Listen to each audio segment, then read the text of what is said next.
Tasty అయిన milk షేక్ని ఏ విధంగా తయారు చేయాలో నేను మీకు ఇప్పుడు చూపిస్తాను. హాయ్ ఫ్రెండ్స్, ఓరియో బిస్కెట్స్ని వెనీలా ఐస్ క్రీమ్స్ని ఉపయోగించి మిల్క్ షేక్ని ఏ విధంగా తయారు చేసుకోవచ్చో ఇప్పుడు చూపిస్తాను. నేను ఓరియో బిస్కెట్స్ తోటి ఐస్ క్రీమ్ కూడా తయారు చేశాను.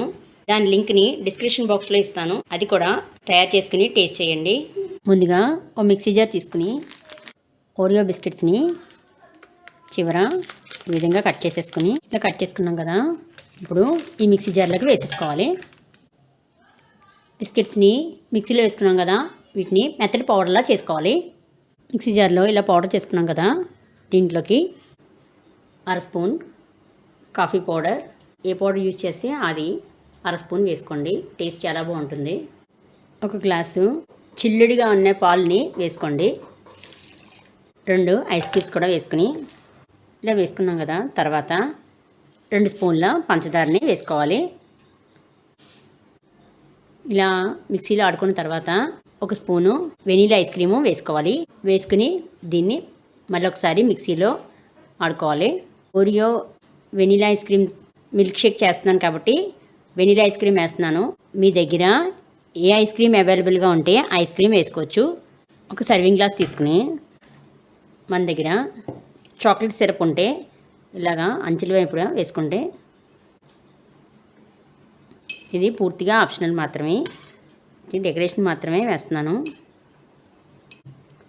ఇలా వేసుకున్నాం కదా, దీని మీద మనం తయారు చేసుకున్న ఈ ఓరియో మిల్క్ షేక్ని వేసేసుకోవాలి.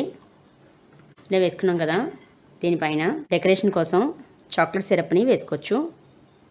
వెనీలా ఐస్ క్రీమ్ని వేసుకోవాలి. ఓరియో బిస్కెట్స్ ఉంటాయి కదా, ఈ విధంగా క్రష్ చేసుకుని వేసుకోవాలి. తర్వాత 2 ఐస్ క్యూబ్స్ కూడా వేసేసుకుని డెకరేషన్ కోసం ఓరియో బిస్కెట్ని ఈ విధంగా పెడుతున్నాను. ఫ్రిడ్జ్లో ఉంచుకుని చిల్లుడిగా తాగితే చాలా టేస్టీగా ఉంటుంది. ఈ సమ్మర్లో ఓరియో వెనీలా ఐస్ క్రీమ్ తోటి మిల్క్ షేక్ని తయారు చేసుకుని టేస్ట్ చేయండి. ఈ విధంగా ఓరియో బిస్కెట్స్ తోటి వెనీలా ఐస్ క్రీమ్ని ఉపయోగించి మిల్క్ షేక్ని తయారు చేసుకోవచ్చు. ఈ సమ్మర్లో మీరందరూ తప్పకుండా ఈ మిల్క్ షేక్ని తయారు చేసుకుని టేస్ట్ చేయండి. మీకు ఏ విధంగా కుదిరిందో నా కామెంట్లో తెలియచేయండి. ఈ మిల్క్ షేక్ వీడియో కనుక మీకు నచ్చినట్లయితే లైక్ చేయండి. మీ ఫ్రెండ్స్ అండ్ ఫ్యామిలీ మెంబర్స్కి షేర్ చేయండి. ఫస్ట్ టైం నా ఛానల్ చూస్తే కనుక ప్లీజ్ సబ్స్క్రైబ్ చేసుకోండి.